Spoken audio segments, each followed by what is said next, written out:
I'd like to ask a serious question, folks. And don't worry, I'll get to talking about my Transformers ideas later on in the video, but figured I'd go ahead and just get the serious stuff out of the way. But I would like to ask a serious question. Are we even really going to be able to have an election this year?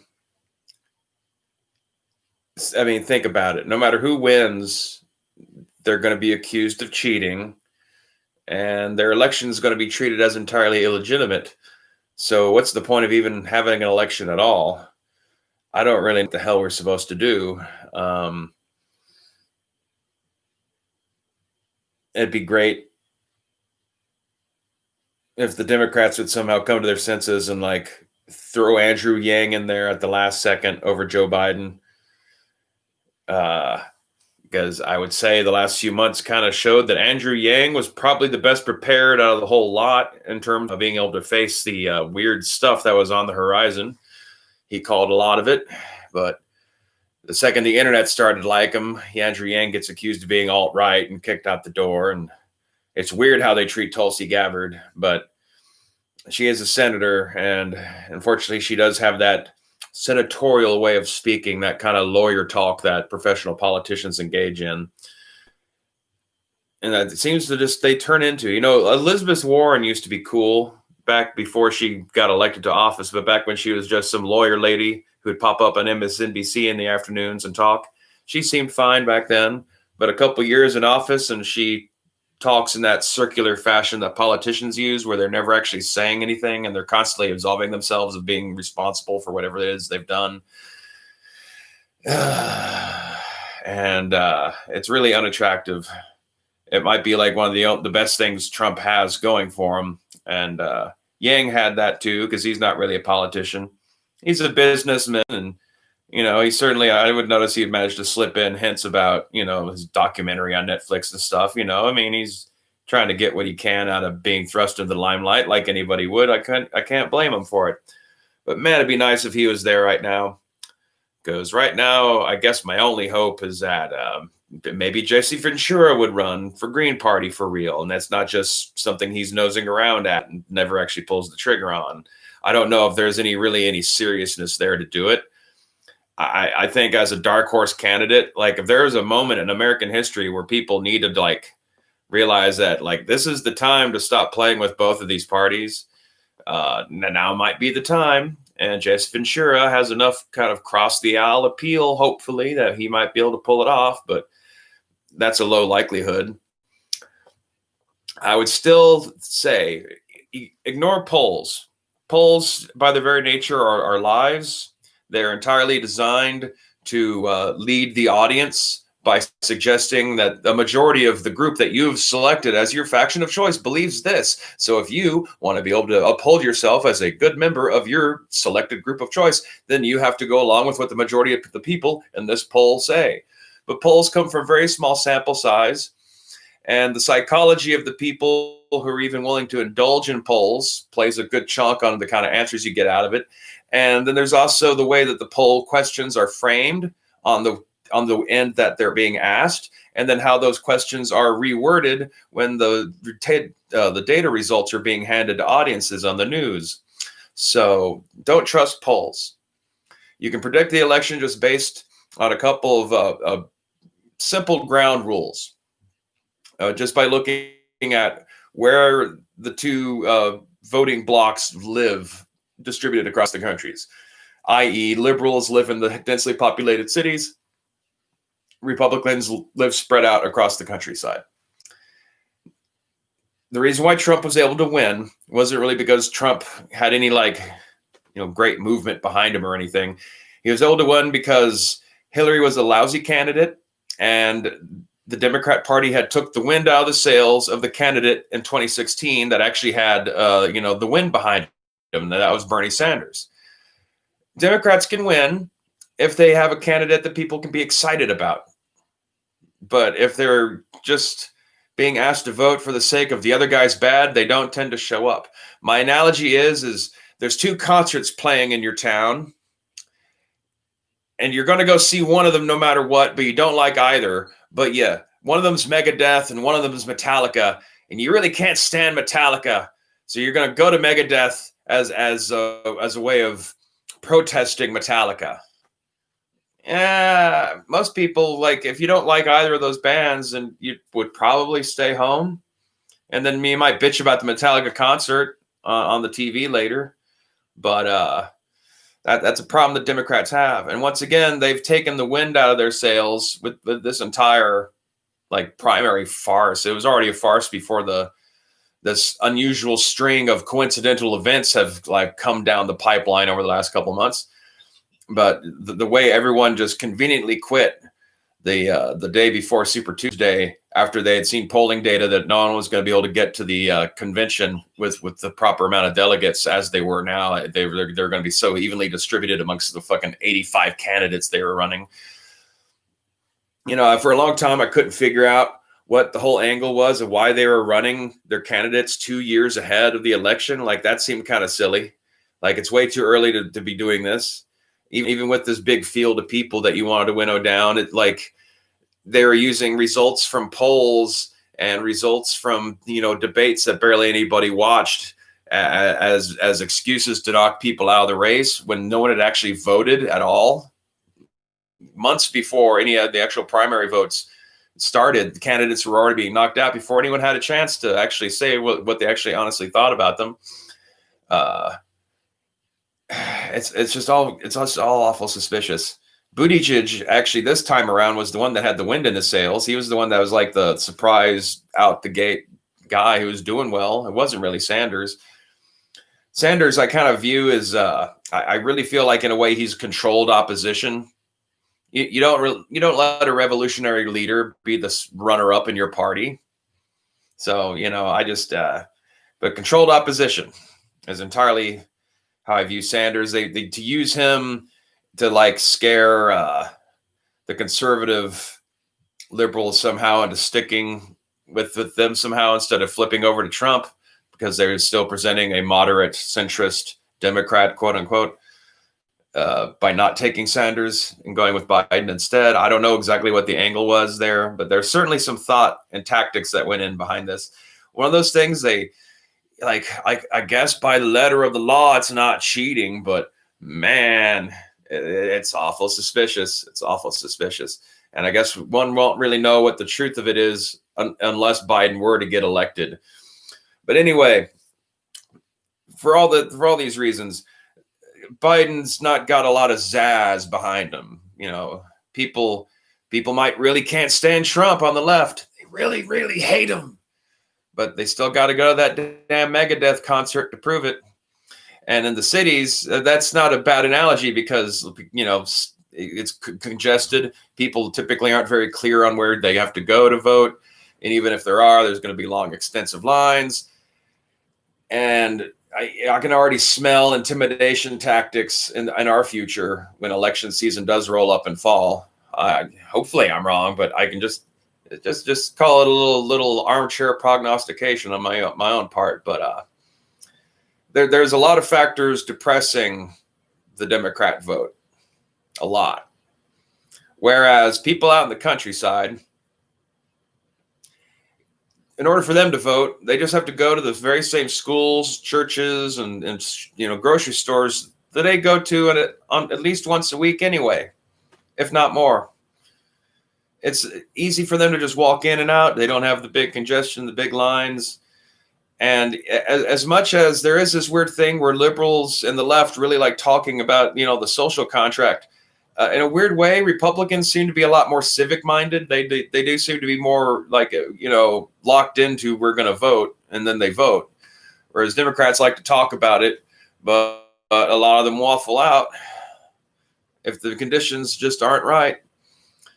And admittedly, there's a lot of chaos and X factors right now because of not only the COVID-19 thing and the economy collapsing, but also of the events of the last week and a half, going on 2 weeks now, of having all these protests / riots and stuff. People on both sides are kind of shaking loose of their faction a little bit. I'm noticing, but who it's going to favor in the end? I guess I still give Trump a slight lead, but only a slight lead in terms of the odds of winning. I guess this might actually be sufficient enough anger, but the way the mood is now, I'm kind of sure that all the people who should be getting together to vote for Biden to get Trump out of office, if they were to do it right now, would be too busy protesting Trump to actually go and vote to get Trump out of office. So, yeah, I still give him a slight edge. And I guess it's that lesser of two evil shit. Like, my plan is, like I say, unless the Democrats do something just completely out of left field and give me nothing less than Andrew Yang running for president instead of Joe Biden, which they're not going to do, then my backup plan is I will support Jesse Ventura if he runs, assuming he does. I don't see why not. What could it possibly hurt at this point? And then beyond that, I'm just not going to vote. So, but the fact that I live in the city, I guess that speaks as to who me not voting will ultimately end up favoring. So, Democrat excitement. Also, it's their distribution in their home states. The part of the whole problem about being able to we had the popular vote. Well, that's only because you oversampled in places you were going to win anyway, which just meant that you spent too much resources getting out in the vote in places you didn't need to spend those resources in. They didn't need to spend all that money in New York and California getting out the vote because they already had the vote locked down to be able to get the state's delegates for the electoral college and shit. They should have been spending that money in Wisconsin and Ohio and Pennsylvania, apparently. But, hey, fuck those places. And I don't know. It's such a toss-up. The riots, I guess, kind of favor rural people still being in line behind Trump. But at the same time, there is the paradox of Trump end up being the president that's actually sending in U.S. troops onto American soil to police American citizens, which, as I recall from 40 some odd years of being on this planet, being exactly the sort of thing that hardcore right-wingers said that they were completely paranoid of happening one day. But I guess it's their team doing it, so it's okay. I don't know. Like I say, I think all this is going to shake a lot of loose leaves out of both trees, perhaps, and we'll see what happens. It'd be a great time for a third-party candidate that was actually serious and that could be stomachable. I mean, for the love of God, they all get advisors. I mean, all you're really looking for in a president is someone who's got enough of a moral center that they're not going to get everyone nuked to death. That's all you really need out of a president. Is he going to do anything that's going to get us all nuked? No. Cool. We could have had any Hollywood celebrity. If the Democrats really wanted to win and beat Trump for sure, guaranteed, they should have had fucking Chris Evans fucking run for president. They should have had Tom Hanks run for fucking president. They should have had Denzel Washington run for fucking president. A fucking whole fucking assortment out of a hat of fucking big super top celebrities that would have been just fine as president. They would have looked good in photos. They're all part of the cult of, being super accepting to everyone and wanting to be peaceful and put a good face on America and, all that kind of stuff. So, I don't see how any of them could have been bad candidates from a Democrat point of view, aside from the fact that they weren't established political class people. And I don't know that it's good that we have such a thing as professional politicians anyway. But like I said, I don't even know what even the point is, because no matter what, Joe Biden versus Trump, whoever wins, he's not going to be considered legitimate by a significant chunk of the country, enough of the country that it does matter. Just getting 51% of the people does not negate 49% of the people. I don't think people should consider themselves to have a mandate unless they get at least an 80% fucking threshold. But I guess we are. It's football on a mass scale, and all of our lives are in the balance because of it. So I don't know. Whoever will give me legalized pot, that's who I'll vote for. Anyway, though, I guess get off all that bummery kind of shit. I had a couple things I wanted to just talk about in the entertainment sphere, specifically about the Transformers franchise. Bumblebee was surprisingly good. And there's things about the Michael Bay Transformers that are actually like not as bad as people like kind of, I guess, give them shit for. They are terrible movies and mini rights, but I don't know. Like the kid in me sees what I would have liked when I was younger if I had been the more proper age for them when they came out. Those really are movies for boys between the ages of 8 and 12, really. And that's probably why it just seemed jarringly stupid. And also so jarringly sexist and stuff. It's perfectly marketed for boys of just the right age where you're starting to admire girls and shit. And you got Michaela's tits in your face the whole movie and all that kind of stuff. You know, there's nothing wrong with it. But the Bumblebee movie was actually a much better storytelling craft. And there's like a general attitude about Transformers, and even to a degree, other science fiction franchise properties that have heavy toy lines, even up to and including Star Wars, that these are just things for kids, and so it doesn't matter if they have a good story or not. And which is a big sin that the Michael Bay Transformers have, is that there's really no story in any of them. It's just a bunch of events happening in a row, and they rely too much on human characters and much other shit. But I think there is a path that you can actually have a really interesting science fiction saga strung out across all the Transformers mythology, and have that be the backbone to create like a 5 or 6 part movie series, where you get the entire greater arch of the entire the entire Transformers history, going back to the dawn of Cybertron and the war between the Decepticons and the Autobots erupting in the first place, and then Optimus and Megatron being lost on the Ark and crash landing on primitive Earth and being asleep. And while they're asleep, you have the Beast Wars going on. Then you can have them awakening in the third movie, and that be your movie set close to contemporary Earth. Except it's, the 1980s, and Cybertron gets teleported to their own solar system, and it actually causes natural disasters and all that kind of stuff. And from that point out, you then get 2 more movies where it kind of veers off into science fiction territory. You'd have a retelling of Transformers the movie, where you have the Unicron crisis, and Optimus dying, and the rise of Rodimus Prime. And then you'd end off with something kind of roughly akin to what the TFA, Transformers Animated Series, which was Transformers on Earth, but in the late 21st century, kind of after things had settled down, but humanity had absorbed this new technology into our own, collection of tools. So, but structuring that way, you could have a different kind of better character development for the actual robots, because you can kind of show how ancient they are in relation to each other and stuff. You can have characters that are fairly minor in one movie end up being like a major star in the other. Structuring them all out from the get-go to be a 5-part arc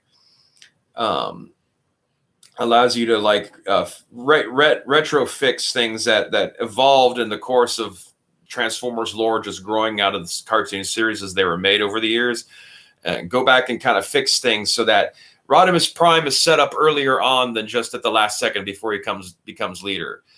And maybe de-emphasizing Bumblebee a little bit. I know everyone loves Bumblebee, but do you really love Bumblebee? Or did your parents buy you Bumblebee because he was cheap? And you actually would have rather had Optimus Prime or Starscream or Jetfire or any number of better Transformers. So just like Waspinator. And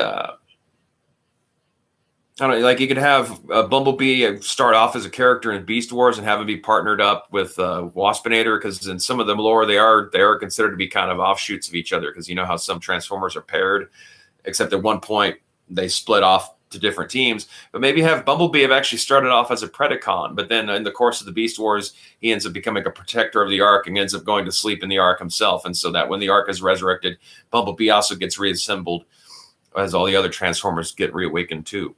Kind of a thing. And then that's how you can have Bumblebee appear in G1 and all that kind of stuff. There's a lot of different things you can do with it that I think could be interesting. Just take the story seriously. Take the characters a bit more seriously. Yes, they are toys, but so what? It doesn't mean you still can't try to tell interesting science fiction about living machines. And really the thing that's really like buried in Transformers that I find highly obvious, that doesn't seem to ever get picked on by a lot of people, but there's a great political analogies for American culture in particular, but kind of humanity in general, about how we always are like on these, set ourselves up in these bifurcated, two opposing sides kind of scenarios all the time. Autobots versus Decepticons, and the aeons of endless, pointless war, and the destruction of Cybertron. All of that maps on really well to Republicans versus Democrats and this centuries-old conflict, and how we're just going to destroy the Earth and all that kind of stuff.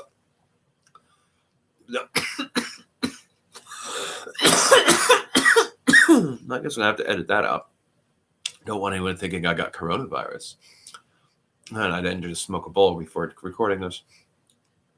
Well, anyway, so those are just my thoughts on what they could do potentially with the Transformers movie series.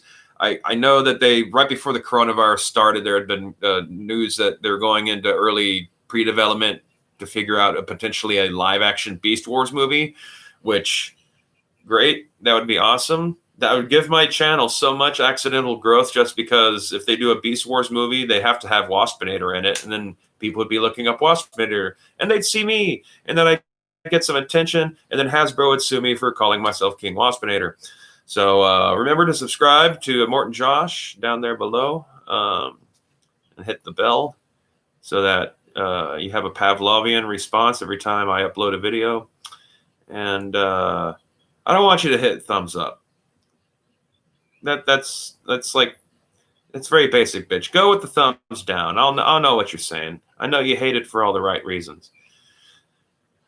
But another thing that Transformers could do, because another thing that you can do with this particular structure, if you make the movies like this, that means every 2 years you have an excuse for an entirely new setup for toys, an entirely new line of toys. Every 2 years you can have a completely different batch of tie-in comic books about characters and stuff, minor characters from the movies that can get expanded upon in comic books and video games and other media. Every 2 years for 10 years, if you made these 5 Transformer movies and had them all pre-planned out properly, it'd be great for all the side franchising, all the merchandising and stuff. And one of the things that they should do for merchandising, I don't understand why that hasn't happened quite yet. I guess it kind of came close. Apparently, Magic the Gathering, Wizards of the Coast, since they're owned by Hasbro, they have released a Transformers trading card game, which I've only heard of. I've not messed with trading card games in a long, long time, and I'm not about to get started. But what Transformers does need is a D20 role-playing game for tabletop gaming. I think it would work rather well using a slightly modified D20 rules. Instead of having like a race class cross-section to define your character, it'd be like your scale and what model you are, kind of a thing. Like as you get programming upgrades and equipment upgrades as you increase in level, and there's I think there's a lot to be mined there potentially for a role-playing game. It also has like a nicely scalable setting so that on a small area on a map, you can have a bunch of Transformer-y stuff going on for characters to get involved with, but also on really large scales, planetary and even interstellar, you can have stuff for players to be zipping around and doing all the sort of thing that's really great for both the players to be able to feel like they're free-ranging in a big universe so that they can actually go and touch and interact with everything, even if they don't. And also for so game masters can have more potential fodder for telling different kinds of stories, because Transformers could be stuff, set like teen adventures about smaller Transformers hiding out in a city, having almost Ninja Turtle kind of adventures against Decepticons on a really small scale, or even having like quasi horror stories. There might be other things in the universe you could intrude beyond just the Autobots, Decepticons. What else dwells in the hidden corners of the world, kind of stuff. Or then you could have the big the large scale world threatening adventures, Megatron's out to destroy the Ruby Crystal of blah blah blah, and so you and your team have got to assemble and go take these guys out. Or you can have big interstellar campaigns, the War for Cybertron, defending Moon Base 2, all that kind of stuff. There's so many different things that can actually be used for a player base. And because like the nearly infinite variety of machines there are in the world, it allows for a fairly like large palette of choices for players to have very unique self-tailored characters in a way, even with the fairly simple lines of, like, well, how big is it? Is it a small robot? Is it a medium-sized robot? Is it a large robot? Is it a gargantuan robot? And the plus and minuses that come with that. That would be your stand-in for raise, because stuff like your scale would influence how attributes or bonuses you get and all that kind of stuff. Whereas your model would be more like your class, which is like what you're designed to do, your built-in occupation in a way, but that you can then transcend by also selecting different programming. Programming could be something like just an alternate word for proficiency in this instance, in terms of how the rules actually work. I think it'd be fine. Like, even as characters level up, like, you can get different upgrades, ability to maybe increase your scale or get more armor, or be able to become a transformer that can take more than 2 forms, all sorts of stuff. Or also, as you level up, just being able to unlock, I'm now able to rescan, and now I'm able to be a better car than the car I was before, which kind of would seem hand in hand with some of the things you see in the movies, in terms of like Bumblebee, like reaching stage, like, I'm going to be a better looking Camaro all of a sudden, and suddenly Bumblebee's a better looking Camaro. All that would all make for a really good role playing game. So, somebody cut me a check. Any viewer questions? Nope. Oh well. Until next time, then, stay waspinated.